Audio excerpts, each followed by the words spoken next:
Okay. Good morning and welcome. Once again, it's my privilege and opportunity to not only welcome you to morning class here at Graber Road as we begin our worship this morning to God together. We're glad that you're here, and also those who have joined with in the internet as well. We're so glad that you're here. We're still in a situation, of course, where we're recovering from the COVID situation that we had at our younger youth camp at Peach Valley. And we have asked those who participated, all who participated at Peach Valley, to worship remotely until this coming Wednesday, at least, if their health conditions permits. And that's just out of abundance of caution. We didn't want that spreading any further, and that we had several that did have it as a result. And so we're looking forward, hopefully, to having Andy and his family back, as well as many other families back on this Wednesday night. We're very much looking forward to that. But we're glad that you could join us remotely. As a result of that, we've asked once again Logan Summers to be with us this morning. Logan is in the midst of travel right now, as you can imagine. As you probably heard, Lacey, his fiance's grandmother, passed away. And so she is already in Midland, I believe, right? Preparing for that funeral, being with family. And then Logan is going to head out there soon after being with us today. Out there, go a little bit north, go over to Denton, then back to his home. And then they'll start that process of transitioning. We had to put that on hold, of course, because of the passing of his grandmother. So without any further delay, I'm going to hand the podium over to Logan. Thank you.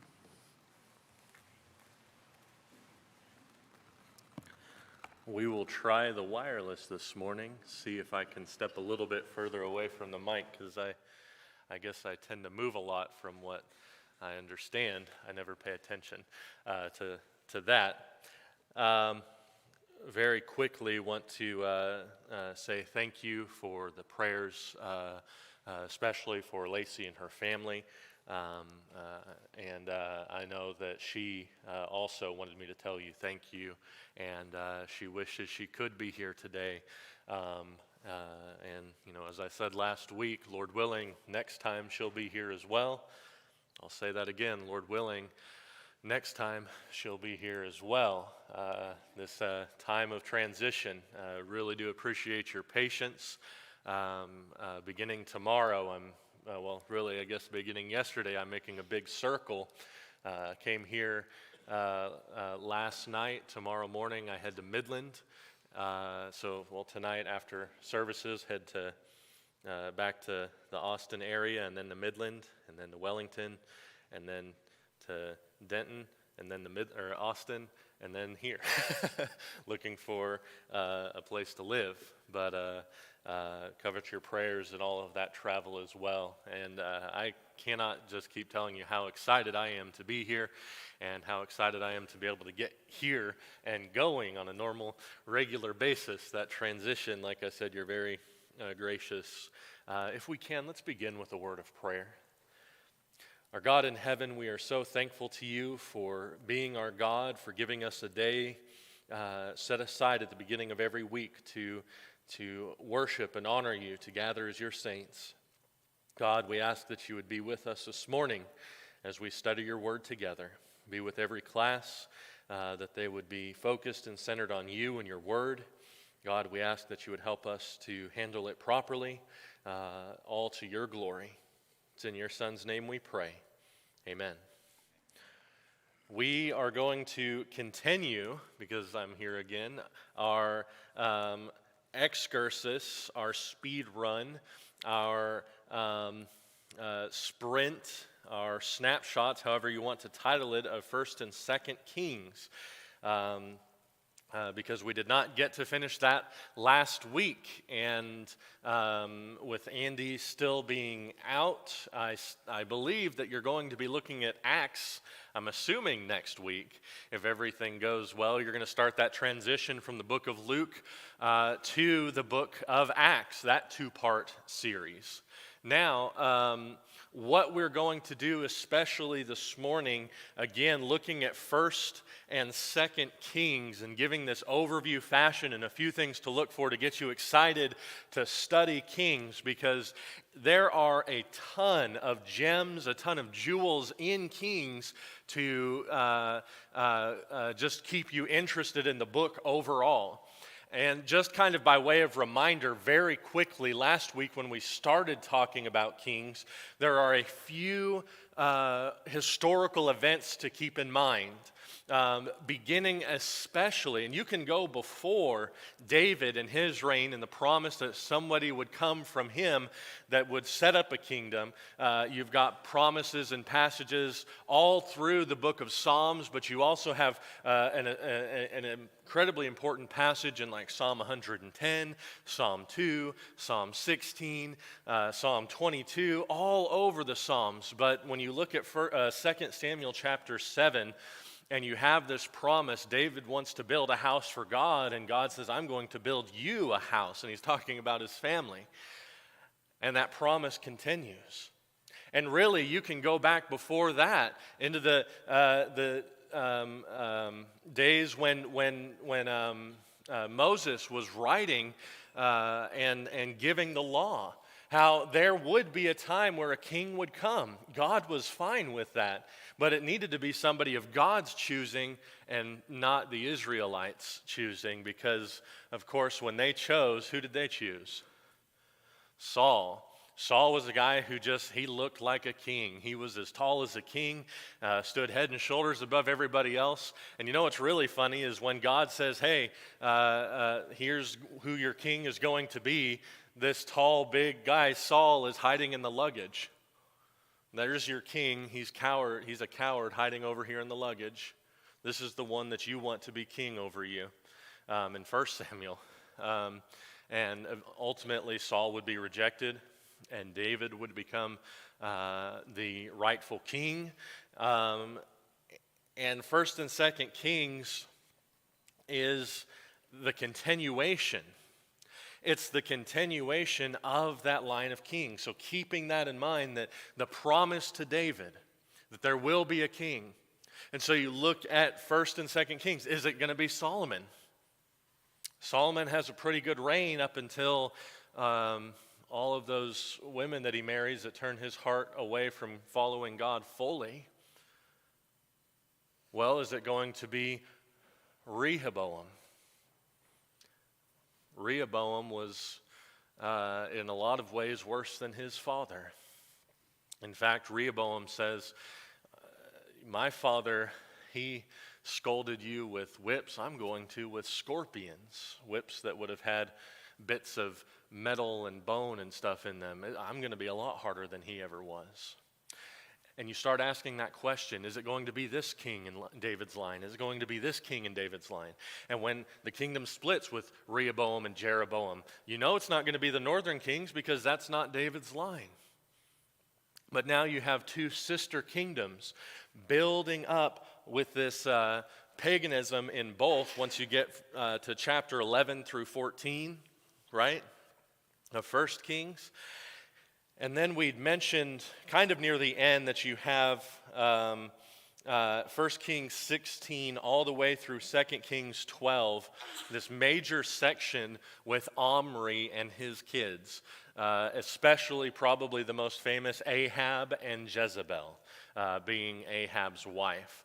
This is the time where we're going to be introduced to people like Elijah and Elisha. And it's during this reign that the southern kingdom starts to interact really a lot more with the northern kingdom, and the roots of Baal will start to grow into the southern kingdom, almost destroying that seed line. We'll look at that in a little bit.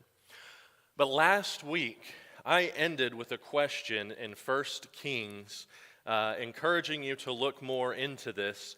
I guess being a teacher at Southwest, I'm used to assigning homework. It wasn't intended that way, but I hope that you've kind of thought about this a little bit. With 2 Kings chapter 2, you have Elijah is going to be taken into heaven.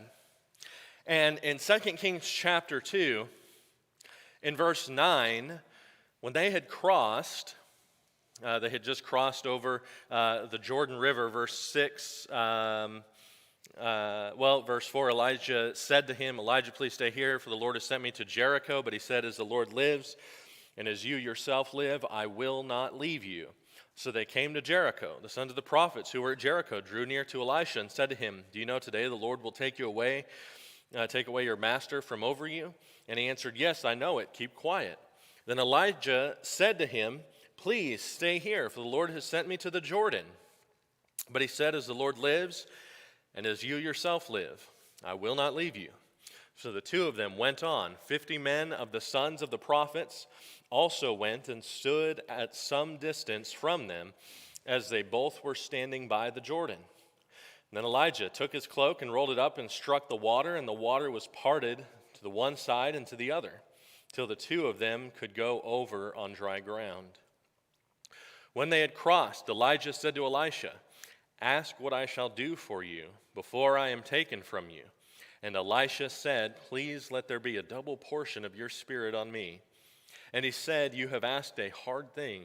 Yet if you see me as I am being taken from you, it shall be so for you. But if you do not see me, it shall not be so. And as they still went on and talked, behold, chariots of fire and horses of fire separated the two of them. And Elijah went up by a whirlwind into heaven. And Elisha saw it, and he cried, my father, the chariots of Israel and its horsemen. And he saw him no more. Then he took hold of his own clothes and tore them in two pieces. And he took up the cloak of Elijah that had fallen from him and went back and stood on the bank of the Jordan. And he took the cloak of Elijah that had fallen from him and struck the water, saying, where is the Lord, the God of Elijah? And when he had struck the water was parted to the one side and to the other, and Elisha went over. I'd ask the question, what does this phrase, my father, the chariots of Israel and its horsemen, mean? And the reason I ask that is because this is the first time it occurs, but it's not the last. If you would turn in your Bibles very quickly over to 2 Kings and chapter 13. 2 Kings chapter 13. Now, while you're turning there, just a quick reminder, when you look at the kings, they're compared a lot to either David in the south or Jeroboam in the north. When they're compared to Jeroboam, it's usually they're like Jeroboam, the son of Nebat, who made all Israel to sin, and you see that repeated again and again. In the south, they were either similar to David or but not like David. And you always have this emphasis on the high places were still around. Not all of them were taken down. And that is repeated almost all the way throughout until you get to basically the last, one of the last good kings in Judah. But you have northern kingdom now. It is near the end of Elisha's life. And in verse 14 of chapter 13 of 2 Kings, now when Elisha had fallen sick with the illness of which he was to die, Joash, king of Israel, went down to him and wept before him, crying, my father, the chariots of Israel and its horsemen. And Elisha said to him, take a bow and arrows. So he took a bow and arrows, and you have this event where he shoots the arrow, and then he's supposed to strike the ground, and he doesn't do it enough times. But notice what the king of Israel, here's another quick fact, I guess, if you want to call it. There's no good king in the northern kingdom. In fact, the best king in the northern kingdom is the last king, where he is described as not being as bad as the other kings. That's the best king Israel ever had. And so this king here goes to Elisha, and he cries out, my father, the chariots of Israel and its horsemen. Now it doesn't seem like he sees what Elisha saw when Elijah died. And so the question is, what does that phrase mean? What does it all have to deal with? And if you look between those two bookends, really, of Elisha's ministry, you see a few really interesting key ideas. The first is, remember what Elisha asks for of Elijah? Elijah says, ask for whatever and it will be done. And he asks for what? The double portion. Now, it is fun when you start counting the amount of miracles that he did and the amount of miracles that Elijah did, and it seems to be just about double. That's pretty fascinating. But when you start looking to see the ministry that he carried on, and that's really what this double portion is about, is continuing this ministry that God had set up for Elijah and pressing on in the way that God would have him to do. And notice Elijah says, you ask a hard thing. Elijah knows something about hard times, running from Jezebel because he feared for his life, being in all sorts of struggles and frustrations, having to call down fire. All of these different events, you're asking for a hard thing. He said, but if you see what happens, then know that that is what is true. And remember what they had just done. He had just used his cloak, rolled it up, and hit the waters of the Jordan right. Dry ground appeared, and they walked over. And when Elijah leaves, Elisha's still on the other side of the Jordan now. And what's Elisha's question? Where is Jehovah, the God of Elijah? And that cloak that had fallen from Elijah, he has, and he rolls it up, and he strikes the ground, and what happens? He strikes the water, and dry ground. Remember last week that I mentioned one of the things you need to look for is where is God and where is his word? You have that question right here. Elijah, the spokesman of God, the mouthpiece of God, this great prophet, he is gone. Well, where is the Lord now? And he answers, I'm with you, Elisha. I'm with you. And on the chariots of fire and its horsemen, it's worded in such a way that he's actually calling Elijah the chariots of Israel and its horsemen. He's not saying, hey, I see what you saw. He did. It says he saw that. But he calls him the chariots of Israel and its horsemen. Why would he call him that? You know, normally if you call someone a horse, it's not really a good thing. Why does he call him that? Well, it's going to be the same reason that the king of Israel would call Elisha the chariots of Israel and its horsemen. If we wanted to modernize it, we would probably say something like it's tanks and infantry.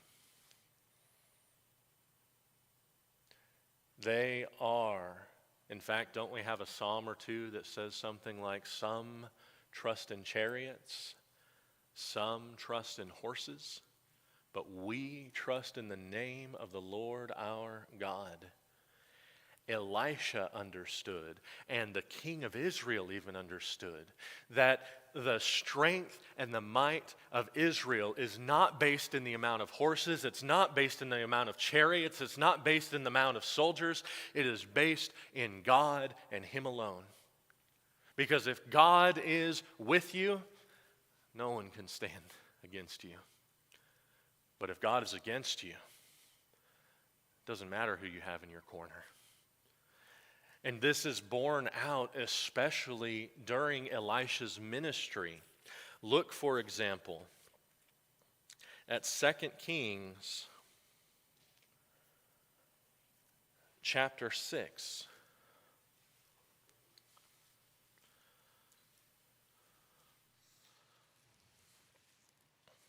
We're actually going to back up and look at 2 Kings 5 in just a few minutes if we have some time, because it's hard to skip chapter 5 with Naaman and not discuss that. But 2 Kings chapter 6 in verse 8. Once when the king of Syria was warring against Israel, he took counsel with his servants, saying, at such and such a place shall be my camp.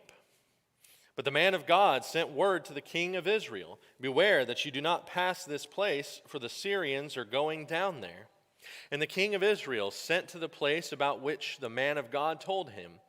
Thus he used to warn him, so that he saved himself there more than once or twice. And the mind of the king of Syria was greatly troubled because of this thing, and he called his servants and said to them, "Will you not show me who of us is for the king of Israel?" And one of the servants said, "None, my lord, O king, but Elisha, the prophet, who is in Israel, tells the king of Israel the words that you speak in your bedroom." And he said, "Go and see where he is, that I may send and seize him." It was told him, "Behold, he is in Dothan." So he sent there horses and chariots and a great army, and they came by night and surrounded the city. Now think about this setup for just a moment.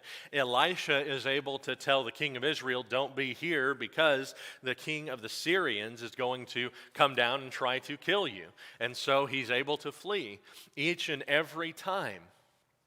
And so this king of Syrian, he said, "Who's betraying me?" He says, "It's not us." Even they know. Even they believe it's Elisha. And so this master plan from this enemy of Israel for the guy who knows where he's going to be is, let's go to him instead. As if, I don't know, maybe Elisha wouldn't know that he's coming that way too. And so you have this setup where this great army is surrounding the city. They came by night to Dothan and they surrounded the city. Verse 15, when the servant of the man of God rose early in the morning and went out, behold, an army with horses and chariots was all around the city. And the servant said, "Alas, my master, what shall we do?" He said, "Do not be afraid, for those who are with us are more than those who are with them." Then Elisha prayed and said, "O Lord, please open his eyes that he may see."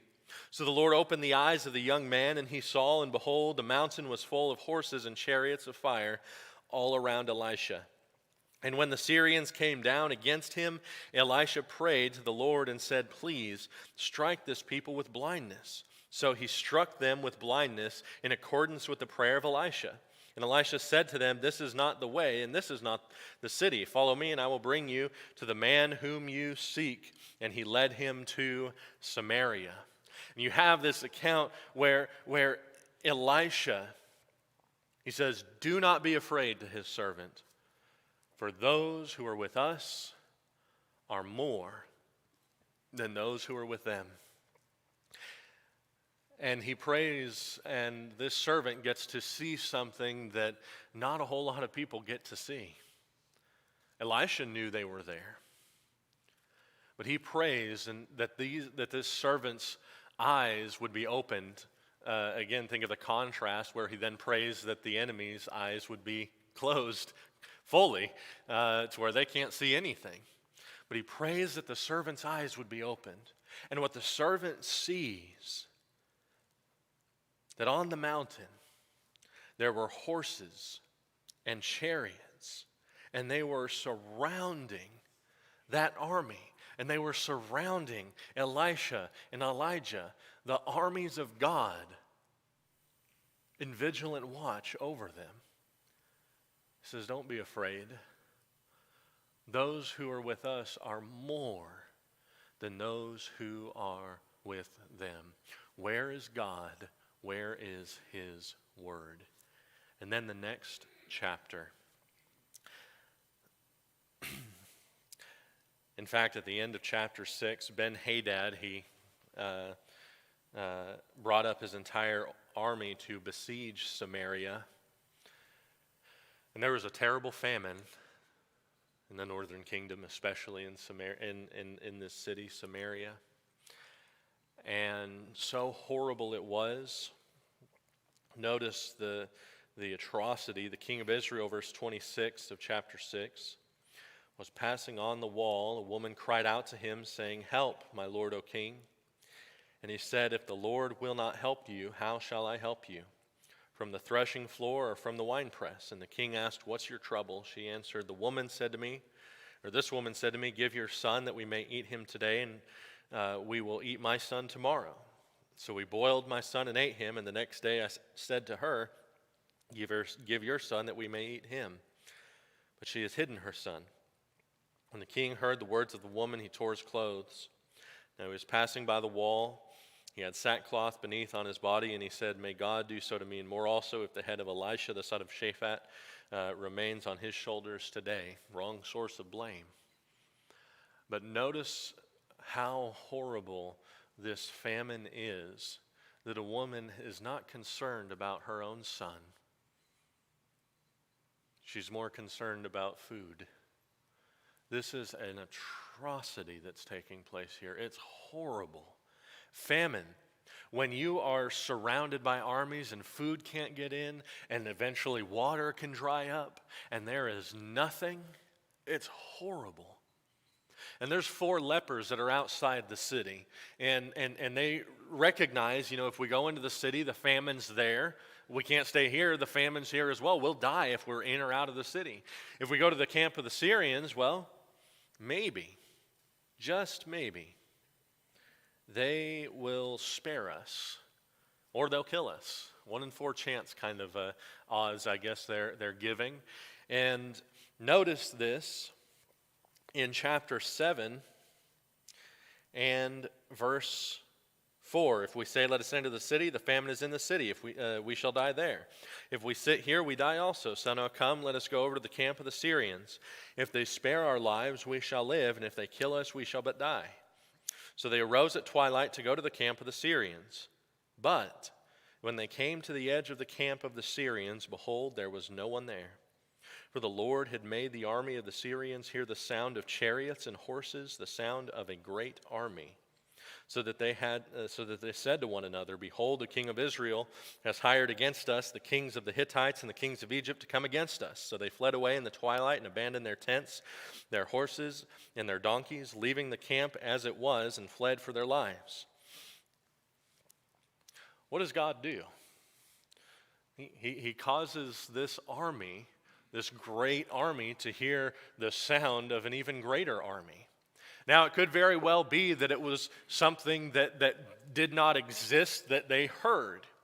But based on the last chapter and the last section, where you have this man who, for just a brief moment, he gets to see the armies of God surrounding them and protecting them, is it not possible that here you have the enemies of God? They don't see the army of God.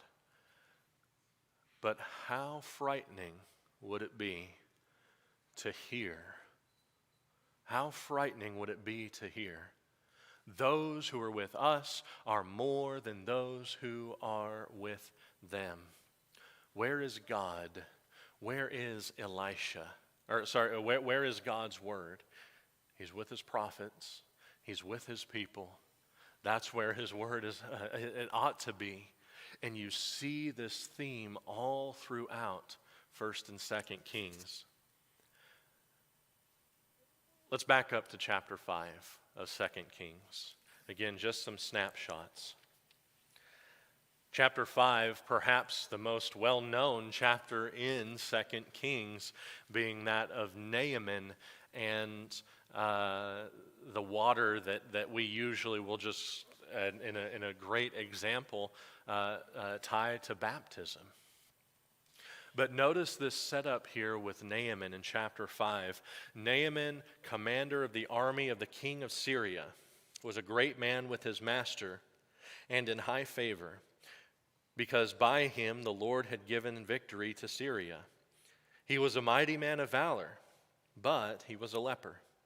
Now the Syrians, on one of their raids, had carried off a little girl from the land of Israel, and she worked in the service of Naaman's wife. She said to her mistress, "Would that my Lord were with the prophet who is in Samaria. He would cure him of his leprosy." So Naaman went in and told his Lord, "Thus and so spoke the girl from the land of Israel." And the king of Syria said, "Go now, and I will send a letter to the king of Israel." So I want you to think about this for just a moment.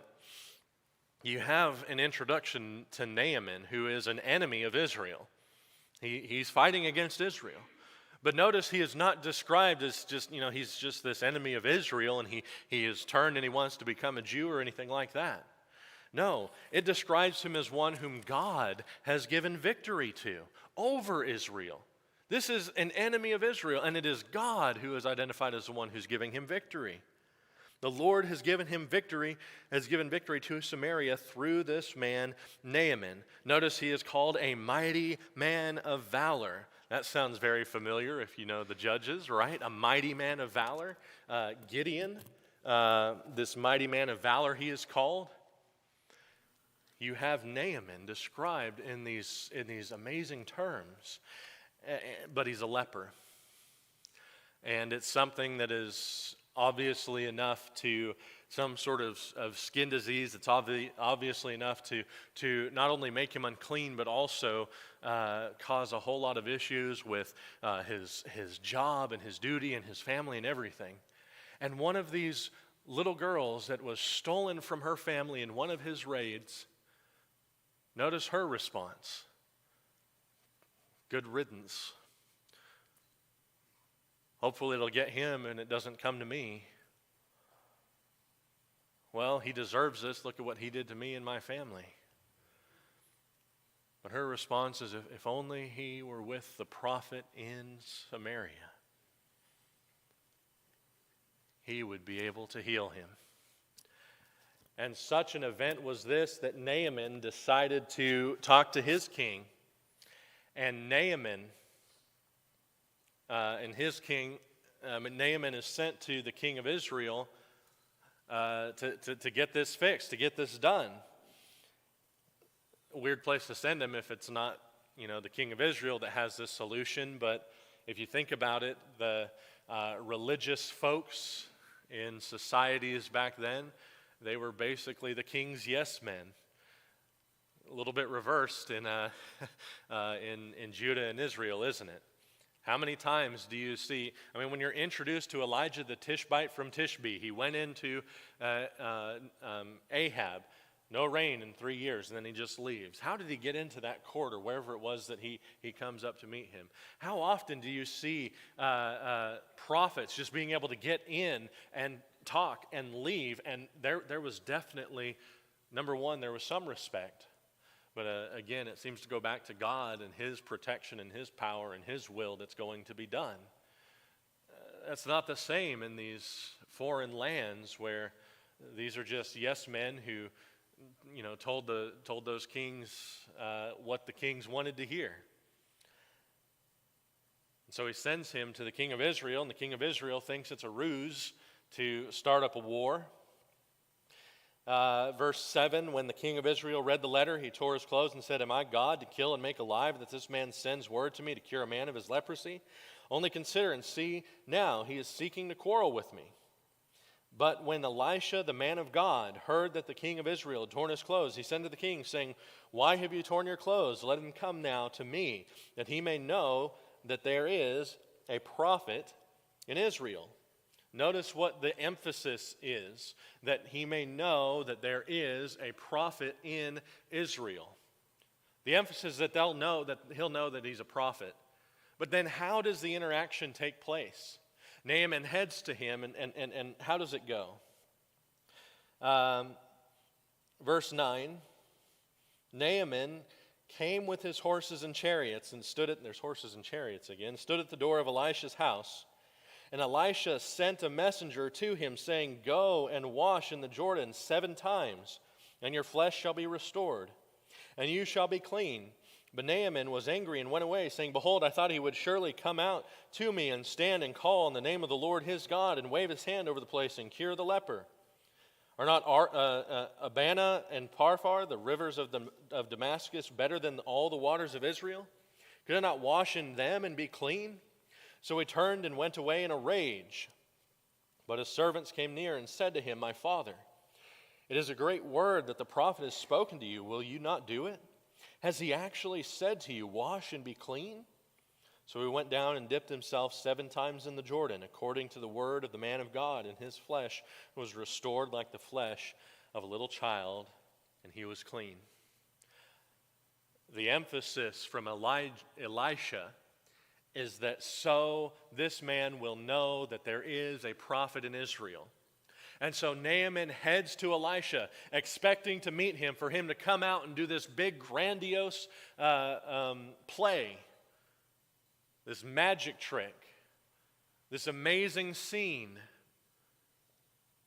But Elisha doesn't even come out to him. He sends a servant. He sends a servant, go and tell him to wash in the Jordan 7 times. Go dip in the Jordan 7 times. And again, you think about it, once, still leprosy. Twice, 3 times, 6 times, 1 more time. We'll see what happens. And the 7th time he comes up, he hears the word of the prophet and obeys the word of the prophet, which is the word of the Lord. He hasn't even met the prophet yet. And Elisha's point is so he'll know there's a prophet in Israel. See, Elisha doesn't want the credit. There's no connection to Elisha except this is his word, which is the word of the Lord. There's a prophet in Israel. Where is the word of the Lord? Where is God? Verse 15, then he returned to the man of God, he and all his company, and he came and stood before him, and he said, behold, I know that there is no God in all the earth but in Israel. So accept now a present from your servant. But he said, as the Lord lives, before whom I stand, I will receive none. And he urged him to take it, but he refused. Then Naaman said, if not, please let there be given to your servant 2 mule loads of earth. For from now on your servant will not offer burnt offering or sacrifice to any god but the Lord. In this matter, may the Lord pardon your servant. When my master goes into the house of Rimmon to worship there, leaning on my arm, and I bow myself in the house of Rimmon, when I bow myself in the house of Rimmon, the Lord pardon your servant in this matter. He said to him, go in peace. Notice the change that has come over this Naaman, this enemy of Israel, this commander of the enemy of Israel's army, this no longer a leper. He has been made clean. He recognizes that there is no God in all the earth except for the God of Israel. And so complete is his change from the outside in, you almost want to say, from losing the leprosy to losing all faith in those foreign idols that he once served, to the point where he says, when I am forced to go into that house with my king, with my master, and he kneels down and I have to hold him, please don't hold that against me. He says, go in peace. But what does he take? He takes a bunch of dirt. Because he knows there's no God in all the earth except for in Israel. Do you see what he wants to do? He wants to make sure he has a little bit of Israel with him. He wants to make sure he can worship the God of Israel in Israel even when he's not in Israel. And by the way back in Solomon's reign, when you have this prayer after the temple is built and all of the furniture is brought in, and then finally the Ark of the Covenant, and Solomon does this, it's usually called the prayer of dedication. In that, he prays about foreigners coming to the Lord. And we see his prayer answered here in a beautiful way, where this foreigner comes to the Lord. But we also see another part of his prayer, unfortunately, and that's when people disobey the Lord. Because you do have Gehazi, the servant, one of the servants of Elisha. Verse 19 continues on, when Naaman had gone from him a short distance, Gehazi, the servant of Elisha, the man of God, said, see, my master has spared this Naaman, the Syrian, in not accepting from his hand what he brought. As the Lord lives, I will run after him and get something from him. Notice how Elisha said, as the Lord lives, I'll take nothing from you. And Gehazi says, as the Lord lives, I'll take anything I can get from you. And notice how he's referring to him, this Syrian. He still has a problem, doesn't he?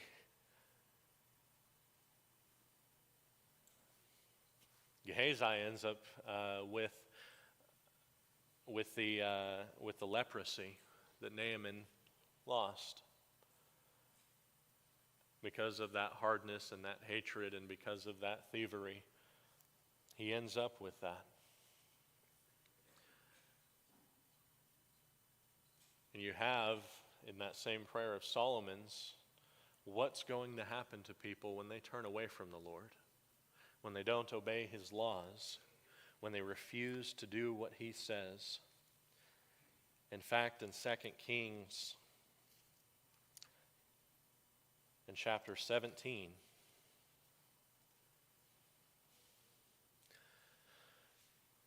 Second Kings chapter 17, you see the fall of Israel, about 722, 721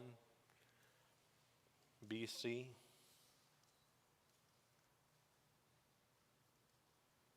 Notice Hoshea, this last king, verse 1 of chapter 17. In the 12th year of Ahaz, king of Judah, Hoshea the son of Elah began to reign in Samaria over Israel, and he reigned 9 years. And he did what was evil in the sight of the Lord, yet not as the kings of Israel who were before him. He's the best king in Israel. He didn't do as much. But notice, against him came up Shalmaneser, king of Assyria, and Hoshea became his vassal and paid him tribute. The king of Assyria found treachery in Hoshea, for he had sent messengers to So, king of Egypt, and offered no tribute to the king of Assyria, as he had done year by year. Therefore the king of Assyria shut him up and bound him in prison. Then the king of Assyria invaded all the land, came down to Samaria, and for 3 years besieged it. In the 9th year of Hoshea, the king of Assyria captured Samaria and carried the Israelites away to Assyria and placed them in Halah and on Habor and the river of Gozan and in the cities of the Medes. And this occurred because the people of Israel had sinned against the Lord their God, who brought them up out of the land of Egypt from under the hand of Pharaoh, king of Egypt, and had feared other gods, and walked in the customs of the nations whom the Lord drove out before the people of Israel, and in the customs that the kings of Israel had practiced, and the people of Israel did secretly against the Lord their God things that were not right. Starts listing all of these things. It's in this chapter, in verse 24 and following, that we see the roots or the seeds that would be planted for eventually the Samaritans that we're familiar with in the first century. Others from Babylon, Cutha, Ava, Hamath, Sepharvaim, they are resettled in the land. And they would start worshiping idols, and they tried to mix it in with worshiping God, and lions would come and start killing everybody, and so they would worship the Lord God only. They would turn away a bit, and then eventually, during the days of like Ezra and Nehemiah, it seems like there were a couple other reformations, and they finally served God only. There were several key differences. As you see Israel ending, it wouldn't be very much longer. 722, 721 for Israel going into captivity. You start to see some pretty bad stuff near the end of the reign of, and during the end of the days of the last 5 or so kings in Judah. And you have various dates that are mentioned for captives being taken to Babylon, like 604 and 601, 596, but probably the most well-known date, if you're someone who likes dates, is going to be 586, 585, when the temple is destroyed. See, in chapter 21 of 2 Kings, Manasseh reigns, and Manasseh he does more evil than all of the kings who were before him in the land for which God drove the people out. He sacrificed his own son as a child sacrifice. He did all of these evil, terrible, horrible things so that God's wrath would not be turned and God would send them into captivity because of Manasseh and his really long reign, 50 years. Of idolatry, of bloodshed. I mean, it is described in almost coming up to the knees, so much bloodshed. And you do not see things lasting very much longer. You have Ammon after him, and then Josiah. After Josiah, you have Jehoahaz, Jehoiakim, Jehoiachin. That's basically it. And one last thing, when you read through Kings, you see the kings tied together in the dates, as far as it was in the day of the northern king, the 5th year of his reign, that the southern king began to reign, and in the 15th year of the southern king's reign, this king in Israel reigned, and they keep time by the kings in Israel and Judah. They keep time because they're the ones that's their history. But when you get to Nebuchadnezzar,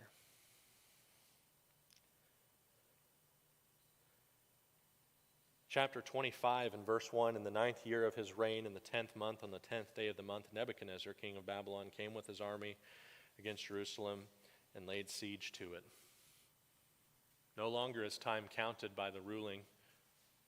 No longer is time counted by Judah or Israel. Israel's been gone for over 100 years. Judah is falling. Time is kept by the power in charge. But the book ends. In the 37th year, chapter 25 and verse 27, of the exile of Jehoiachin, king of Judah, in the 12th month, in the 27th day of the month, Evil-Merodach, king of Babylon, in the year that he began to reign, graciously freed Jehoiachin, king of Judah, from prison. And he spoke kindly to him and gave him a seat above the seats of the kings who were with him in Babylon. So Jehoiachin put off his prison garments, and every day of his life had dined regularly at the king's table. And for his allowance, a regular allowance was given to him by the king according to his daily needs as long as he lived. Remember, the question in Kings is, who is going to be the promised king? Now they're in Babylon. But there is a glimmer of hope that there is still a king remaining. And that means another could come. But you got to continue reading that story of Scripture to find out. And we know that's Jesus that you'll eventually get to. Thank you for your time and kind attention.